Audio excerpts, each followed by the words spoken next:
Es un búnker informativo. Hoy tenemos un invitado que nos va a platicar un poquito más acerca pues, de esta tragedia que pasó en la Ciudad de México con la línea 12 del metro. Él sabe acerca de la construcción. Aparte, es regidor del Ayuntamiento de Guadalajara. Estamos hoy con el arquitecto abogado Miguel Zárate Hernández. Miguel, ¿cómo estás? Buenas tardes. ¿Qué tal, Poncho? Qué gusto saludarte. Manuel, un gusto y honor estar aquí con ustedes. Buenas tardes. Gracias. Oye, pues fíjate que a raíz de lo que pasó anoche, hoy en la mañana Twitter y Facebook y la red están locas, diciendo tapatíos, ahora menos me subo, se va a caer, cuando veas las barbas de tu vecino, o sea, una serie de pánico, creó un pánico con la línea 3 del tren ligero, pero tú, en tu opinión, tú que eres regidor, que has estado muy al pendiente de cómo se ha desarrollado la obra de la línea 3 y sobre todo que conoces del tema, ¿qué posibilidades hay de que pueda pasar algo similar aquí? Mira, algo similar en la estructura del tren ligero no creo que pase. La verdad es que los estándares de calidad que se siguen creo que están a prueba de esos tipos de ahorros que hablaban hace un momento ustedes dos. ¿Qué sí creo que pueda pasar? Que la obra como tal tiene muchos daños colaterales.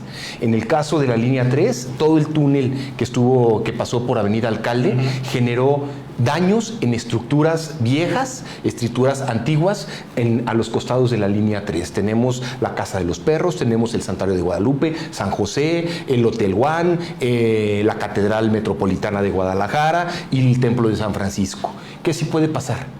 Que si no se atienden estos daños estructurales que tuvieron por la construcción del túnel, tengamos este tipo de colapsos en otras partes aledañas a la línea 3 que puedan causar muertes también de personas. Me asustó con el, te quedé así como con el tema, sí. No, pero eso ya se sabía desde que comenzó a trabajar la tuneladora. Es correcto. No se ha hecho gran cosa, ¿entiendo? Se han generado, creo que aquí es verdades a medias. Los responsables de la obra es la Secretaría de Comunicaciones y Transportes a nivel federal y con distintos contratistas. Se supone que hay fianzas, que había seguros y que había recursos incluso para poder hacerle frente a los daños que se iban a generar productos de esta obra. Se han intervenido a medias estos templos. Por ejemplo, nosotros tomamos la ayuda hacia los padres franciscanos custodios del Templo de San Francisco en una asesoría por lo que estaba sucediendo. Hoy por hoy, el templo aún no tiene habitabilidad. Se hicieron algunos rezanes y remozamientos en la estructura de las principales cuarteaduras que tuvo. Este templo se fracturó en dos, es decir, en forma de cruz, a lo ancho y a lo largo, pero por los trabajos previos a que entrara la tuneladora. Así es. Movieron los suelos de una manera llena de soberbia. Los ingenieros de la Ciudad de México, de la UNAM y de la Secretaría de Comunicaciones y Transportes hicieron un tratamiento distinto a lo que se necesitaba para las características del suelo aquí en Guadalajara, que propiciaron que el templo se fracturara.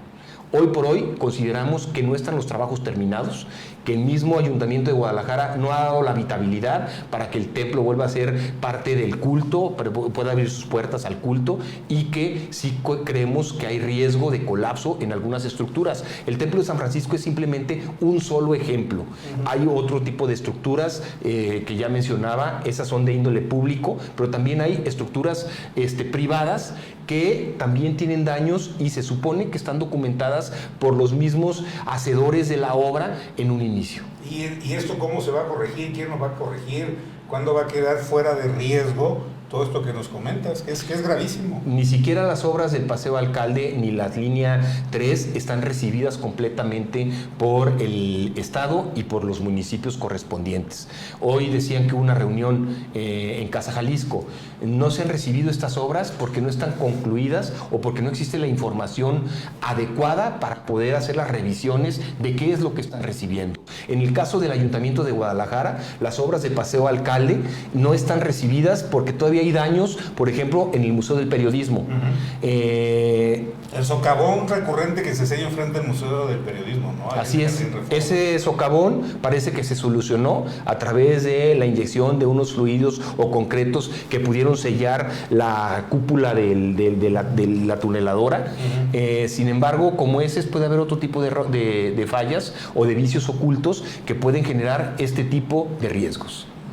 Tú eres regidor en el Ayuntamiento de Guadalajara. Es correcto. ¿Cómo interviene el ayuntamiento? Es decir, ¿es parte de la obra? ¿Es simplemente un espectador? ¿O es una víctima? ¿Cómo qué? Mira, se supone, y hay una iniciativa que yo metí al respecto, donde pido que a través de la Dirección de Obras Públicas y de Protección Civil se haga una valoración de todas las fincas que están alrededor del túnel. ¿Para qué? Para que como municipio seamos solidarios con los afectados y podamos hacer un frente común en contra del gobierno federal, que es el responsable, para poder conseguir los recursos que nos puedan servir para ayudar y remozar todo este tipo de fincas. Es decir, el ayuntamiento nada tiene que ver con la obra, nada. Nada más. No tiene ningún tipo de responsabilidad, corresponsabilidad. Debió de haber tenido la responsabilidad de solicitar una licencia de construcción con sus debidos responsables de RO y de RP, responsables de obra y responsables de proyecto, y ellos son los que deberían de tener la responsabilidad de lo que suceda en el municipio. Por lo tanto, el municipio sí debe de recibir la obra en las condiciones que el proyecto y el contrato marca. Hoy por hoy eso no ha sucedido al 100%. ¿Y en qué porcentaje vamos entonces? No sabría decirte, la verdad es de que es información que hemos estado pidiendo y que no se tiene claro todavía. ¿Qué información del tren ligero se clasificó? Creo que a 10, 15 años. La manera, esa no fue aquí. Ajá. Según yo, se clasificó lo de la línea 12 en México. Y se clasifica desde las cuestiones que tienen que ver con las licitaciones y los contratos y todo ese tipo de cosas. Ajá. Y aquí no tenemos información de la línea desclasificada, todo es de libre acceso. Lo que pasa es que es muy confuso. Hablas de un proyecto ejecutivo Ajá. y no lo conocemos. Nunca existió, se hicieron cambios sobre la marcha. Ese es el problema de origen que tú comentabas, Manuel, de la línea 12. Una línea que se construyó viciada desde el origen, donde tuvo problemas de cambios de trazo del proyecto por la misma queja de los vecinos que no querían que se fuera, primero que fuera en un paso a doble elevado, que querían que fuera subterráneo y que eso fue cambiando sobre la marcha y la conformación del mismo proyecto con sus cambios pertinentes. Y después una serie de malas decisiones y de no puestas de acuerdo. Acuérdense que hubo una gran problema entre los cochecitos que se compraron y que no embonaban con los rieles de las vías de la línea 12. Entre otras cantidad de vicios, ¿no? Así es. Sí, porque yo sostengo que ese tipo de proyectos sí son importantes, la línea 3, la línea 12, cualquiera que viaje a la Ciudad de México sabe que moverse en metro, con la incomodidad que representa el que siempre esté lleno, pero es lo más práctico, ¿no? Es muy práctico moverse por la Ciudad de México. Aquí yo creo que lo que se lleva de tren ligero es insuficiente, tendría que haber mucho más. Pero siempre hay pretiches en el arroz, ¿no? Por costos de obra, por daños colaterales, eso sin contar con toda la friega que le pusieron a los pobres comerciantes durante tanto tiempo en la zona. Es decir, sí defendería el tren ligero, pero como tú dices, no hay la claridad suficiente ni el involucramiento suficiente de todos en una obra de ese tipo. Pero aparte me llama la atención algo, tanto dinero que se destina para supervisión de la obra. Incluso, déjenme comentarles que aquí hubo más de 1,000 millones de pesos dirigidos a CITEUR para hacer una supervisión de la supervisión.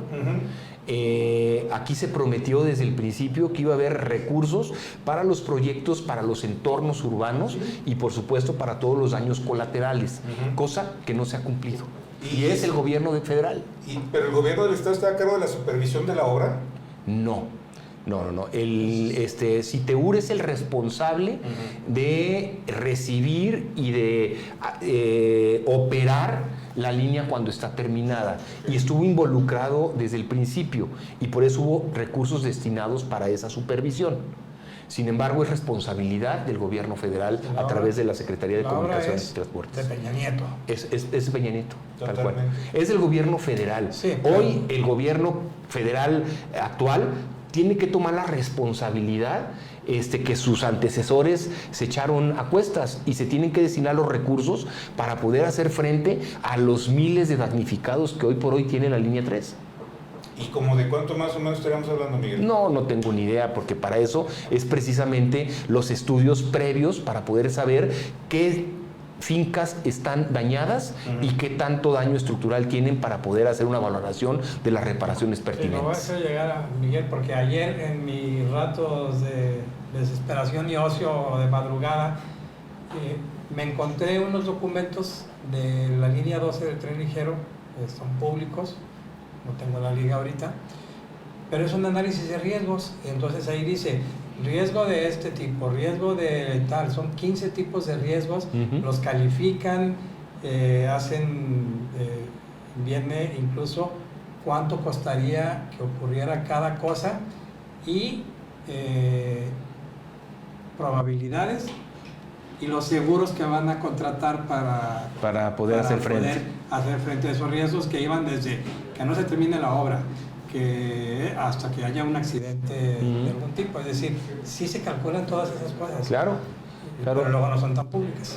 Y lo que sucedió ayer en la línea 12, en mi apreciación y con lo que hay al público que se ha visto, creo que va a ser un problema ocasionado de los movimientos telúricos que hubo en el 2017 y la consecuencia del poco mantenimiento o la poca revisión de entonces a la fecha.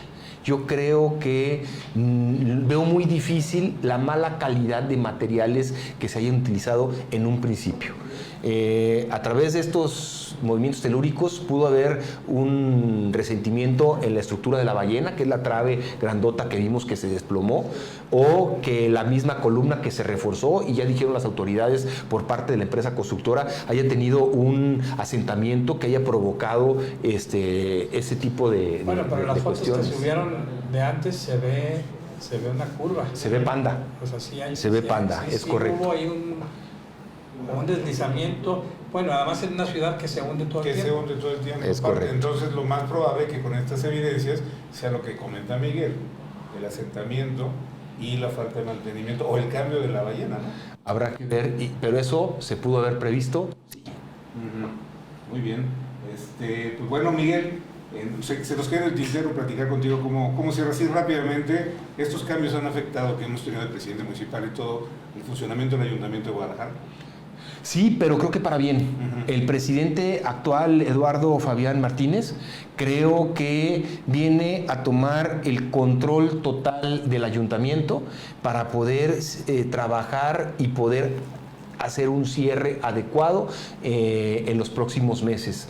Yo veo con buenos ojos el que él esté al frente, porque recordemos que él ya venía trabajando desde la coordinación de los regidores de la fracción de Movimiento Ciudadano, y nosotros como oposición, si con alguien teníamos diálogo, era con el representante de ellos a través de su persona. Entonces, en mesas de trabajo, en acuerdos, podíamos ir trabajando en la construcción de lo que se discutía dentro del seno del ayuntamiento, del cabildo. Entonces hace que sea más fácil la relación para el cierre con todos los regidores del Pleno, ¿no? En mi punto de vista y con la experiencia que he tenido con él y con mis compañeros regidores, creo que es positivo.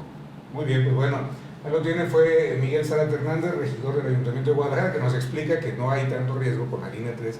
Aquí y aparte es una visión de cómo va a cerrar el Ayuntamiento de Guadalajara. Miguel, muchas gracias por haber estado aquí en Búnker Informativo. Muchas gracias. Y bueno, luego te invitamos para que nos platiques cómo cierra ya bien el Ayuntamiento. Invítenme toda la hora.